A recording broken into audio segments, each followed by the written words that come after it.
ശരിക്കും പറഞ്ഞാൽ ഈ പറയുന്ന വൃത്തി എന്നൊക്കെ പറയുന്നത് നമ്മൾ ഒരു കൈ കഴുകുന്നു അല്ലെന്നുണ്ടെങ്കിൽ ഹാൻഡ് വാഷ് ചെയ്യുന്നു അല്ലെന്നുണ്ടെങ്കിൽ നമ്മുടെ റൂം ഭയങ്കര നീറ്റായിട്ട് ഡെറ്റോൾ ഇട്ടൊക്കെ ക്ലീൻ ചെയ്യുന്നു. ഇതൊന്നും അല്ല വൃത്തി എന്ന് പറയുന്നത്. ഇതൊക്കെ വൃത്തി തന്നെയാണ്. ഇതൊക്കെ കെമിക്കൽ രീതിയിലുള്ള വൃത്തിയാണ്.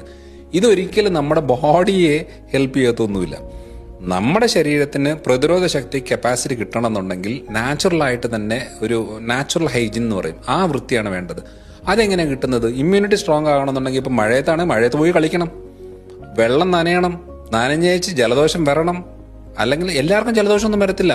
ഇതങ്ങനെ വന്ന് ബോഡിയിലെ ഇമ്മ്യൂണിറ്റി കൂട്ടുന്ന കാര്യമാണ്. നമ്മളിപ്പം നല്ല വെള്ളമാണ് നമുക്ക് ഉറപ്പുണ്ടെങ്കിൽ, നമുക്കിപ്പോൾ കിണറ്റിലാണ്, നമ്മുടെ നാടൻ വെള്ളമാണെന്നുണ്ടെങ്കിൽ പച്ചവെള്ളം കുടിച്ചാൽ മതി.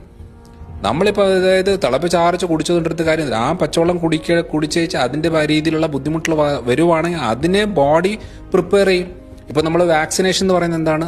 അതായത് വളരെ ആക്റ്റീവ് അല്ലാത്ത നമ്മുടെ വൈറസുകൾ കാര്യങ്ങളൊക്കെ നമ്മളത് ബോഡിയിലേക്ക് സപ്ലൈ ചെയ്തേച്ച് ബോഡിയെ കൊണ്ട് അതിനെതിരെ ആന്റിബോഡി ഇതാക്കിയിട്ട് അതിനെതിരെ പ്രൊട്ടക്ട് ചെയ്ത് വെക്കും. അപ്പോൾ ഒരു തവണ നമ്മളിപ്പോൾ ചിക്കൻ ബോക്സ് വന്നു, രണ്ടാമത്തെ തവണ വരാത്ത എന്താണെന്ന് വെച്ചാൽ അതിനെതിരെ ബോഡി പ്രൊട്ടക്ട് ചെയ്ത് വെച്ച് കഴിഞ്ഞാൽ പിന്നെ രണ്ടാമത് അതിനെ ഫൈറ്റ് ചെയ്യാനുള്ള ആൾ റെഡിയാ. വീണ്ടും ആൾ വന്നാൽ പ്രൊട്ടക്ട് ചെയ്തോളും. അപ്പോൾ ഇതേപോലെയാണ് നമ്മുടെ ബോഡിയും. നമ്മൾ ശരിക്കും പറഞ്ഞാൽ തണുത്ത വെള്ളത്തിൽ കുളിക്കണം, അതേപോലെ തണുത്ത വെള്ളം കുടിക്കണം, നമ്മൾ മണ്ണിൽ കളിക്കണം, ചെരുപ്പില്ലാതെ നിലത്ത് നടക്കണം. ഈ കാര്യങ്ങൾ വരുമ്പം ബോഡിയാണ് ഇതാവുന്നത്.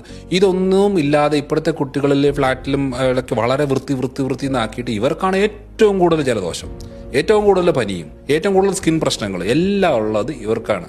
അപ്പം ഇതിനകത്ത് ഇന്റർണൽ ആയിട്ടുള്ളത് നമ്മൾ ശരിയാണ്, അലർജിക് ടെൻഡൻസി ഉള്ള ഫുഡ് ഐറ്റംസ് കാര്യങ്ങൾ അതൊക്കെ ശ്രദ്ധിക്കണം.